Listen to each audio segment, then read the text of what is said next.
Objetivos: aplicar lo visto en las clases y prácticas realizadas, desarrollar un perceptrón multicapa para una compuerta Shor. Introducción. Bueno, el perceptrón multicapa es básicamente una red neuronal artificial formada por múltiples capas, de tal manera que tiene capacidad para resolver problemas que no son linealmente separables. Bueno, con esto se refiere a que principalmente se diferencia de lo que es el perceptrón simple, es que básicamente el perceptrón simple, como se puede mostrar acá, no puede formar, bueno, no puede solucionar problemas que necesiten más allá de varias capas, se podría decirse. Porque eso es lo que, por eso el percentrón multicapa se le llama así, porque tiene varias capas. No solo ya posee, podemos decirlo, solo una, sino ya posee más. Desde la capa de entrada, la capa oculta y la capa de salida. Y cada una de estas capas puede tener una infinita cantidad de neuronas que le pueden conformar dicha capa. Y esa es la principal diferencia entre el percentrón multicapa y el percentrón simple. Más que nada porque el percentrón simple pues realmente queda muy delimitado en muchos aspectos y por eso se llega a ocupar más el percentrón multicapa principalmente.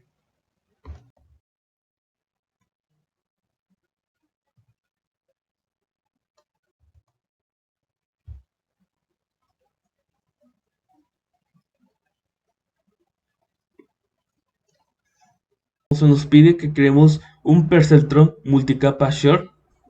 Primeramente tenemos que definir las librerías que vamos a emplear, que es básicamente la NumPy para lo que es el procesamiento numérico de matrices, y el Matplotlib, que es para graficar. Damos los datos de entrada que vamos a usar y los datos a obtener.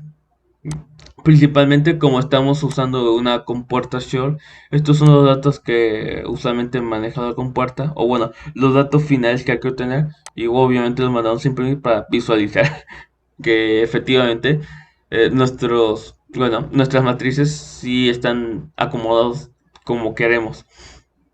Ok, después vamos a lo que es definir una clase que creará las capas para la red neuronal. En nuestro caso, primeramente las inicializamos, luego obviamente hacemos distintos parámetros, o bueno, los declaramos principalmente, más que nada para el tamaño de la capa de entrada, de la capa oculta y de la capa de salida. Además de que creamos la matriz random del peso 1 y la matriz random del peso 2, que básicamente que con esta sintaxis lo que hace es crear una matriz y le empieza a llenar puramente de números aleatorios, básicamente porque su argumento principal es lo que es el tamaño de la capa de entrada y de la capa oculta, y este es de la capa oculta y este es de la capa de salida. Principalmente pues a partir de esos argumentos ya se va creando lo que es la matriz random para lo que es el peso 1 y el peso 2. Vamos con la declaración de las funciones para las funciones de activación. Principalmente son aquellas en donde ocurre la suma ponderada en la neurona y es donde se introducen las no linealidades, o sea, las posibles combinaciones. Para un parámetro de entrada X, se declara la función de Simon. Obviamente va a regresar un valor, que es básicamente su fórmula. Y obviamente cuando se nos dé el valor X minúscula, pues ya automáticamente se va a hacer la operación y nos va a dar un resultado. Lo mismo pasa con su derivada, que es básicamente lo mismo. Luego, ahora la propagación hacia adelante. Cuando nos den un dato dado, que en este caso la X mayúscula, y obviamente van a ser lo que son los datos de entrada, las entradas mejor, los datos de entrada que van a ser los inputs, es donde vamos a trabajar lo que es primeramente la capa de entrada a la capa oculta, en donde vamos a multiplicar lo que son nuestros datos de entrada por lo que viene siendo el peso 1, se va a obtener lo que es el valor de la red 1 que se va a representar por z, Y por lo que es el valor de la activación, lo que es A1, primeramente vamos a usar lo que es nuestra Z1, pero ahora se va a usar como argumento para lo que es la función de activación de Simon. Y obviamente cuando tengamos el resultado de nuestra función de activación, se va a igualar hacia A1, que ahora va a ser nuestra nueva variable que vamos a emplear para lo que es la transición de la capa oculta a la capa de salida, que es básicamente para obtener Z2, usamos la multiplicación de matrices, que es A1 por el peso 2. Ya luego después de obtener Z2, esa variable la usamos como de argumento para lo que es la función de activación de Simon de nuevo, para obtener ahora sí el valor de la salida y la devolvemos. Principalmente vamos a usar ahora la propagación hacia atrás o la retropropagación. Principalmente la propagación hacia atrás se basa en lo que son los valores de X mayúscula, lo que es y el ratio de aprendizaje. Con X mayúscula se ha quedado en claro de que van a ser lo que son las entradas a usar. Y Y básicamente va a ser lo que es el valor que se desea. Como ya está dado acá, este es el valor que se quiere llegar a obtener. Entonces, y obviamente con el ratio de aprendizaje, le asignamos al valor obtenido, que es básicamente cuando llamamos a la función de propagación hacia adelante y le dice, oye, bueno, pásame lo que es el resultado que te dio, o sea, de la propagación hacia adelante, que pues que le devuelve al resultado de la salida, y obviamente aquí se va a igualar para obtener la salida, y aquí se calcula el error de la red principalmente.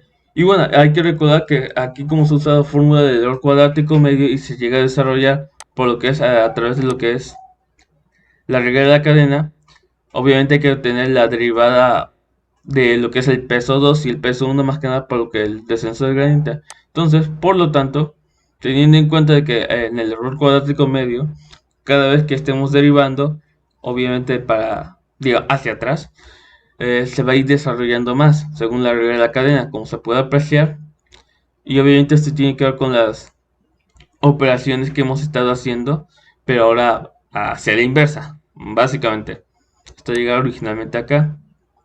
Y como queremos sacar la derivada, pues esta parte ya la hacemos en parte, o sea, esta última parte la hacemos ya en base a lo que es el peso correspondiente, ya sea 1 o 2.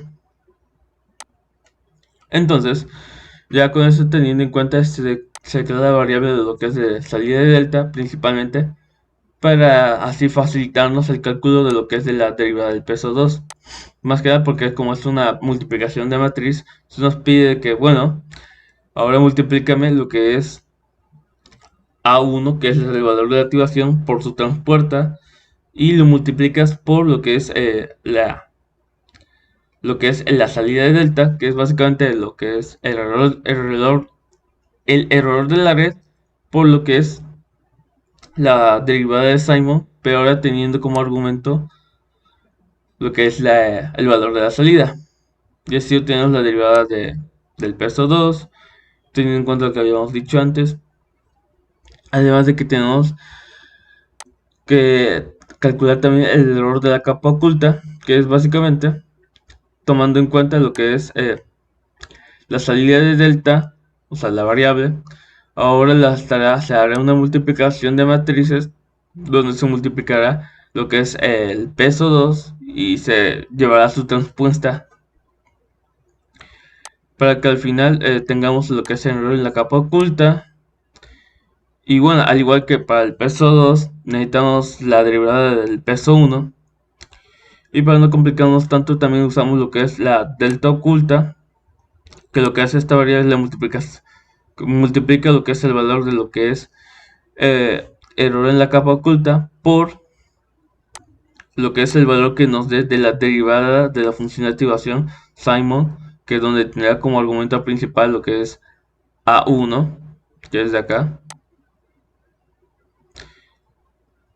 Y al final, ya cuando tengamos la delta oculta, pues se va a multiplicar por lo que es la variable de entrada, o bueno, los datos de entrada si lo quieres ver así, por su respuesta, que es lo que cumple acá. Porque básicamente lo que estamos haciendo acá es básicamente, ok, perdón, acá. Lo que estamos haciendo, ok, las entradas multiplican, ¿cómo se puede ver? Multiplican a lo que es a la derivada de Simon de Z1, que es lo que está haciendo acá precisamente porque Z1 es lo mismo que A1 en este contexto.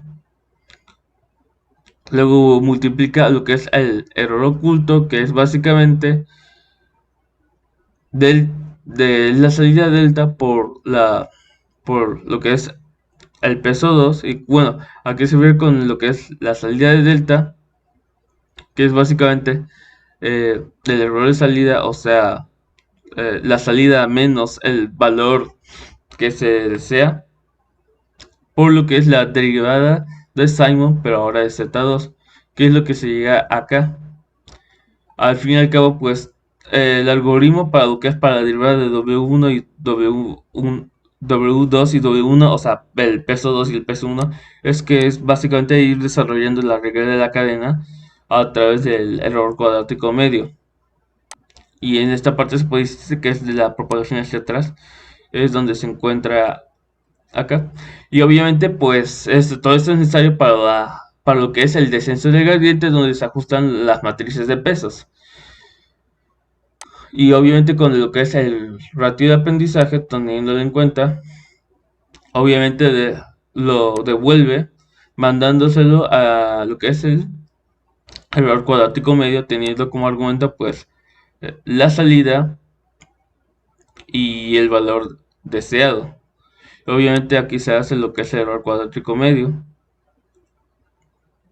Y bueno, finalmente pues se pone a prueba lo que es el perceptrón,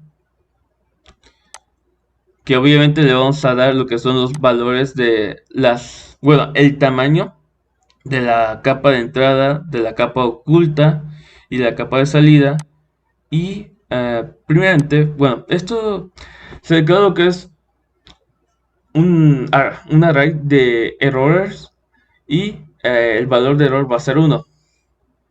Mientras que error sea mayor a 0.001, pues va a ser el ciclo while.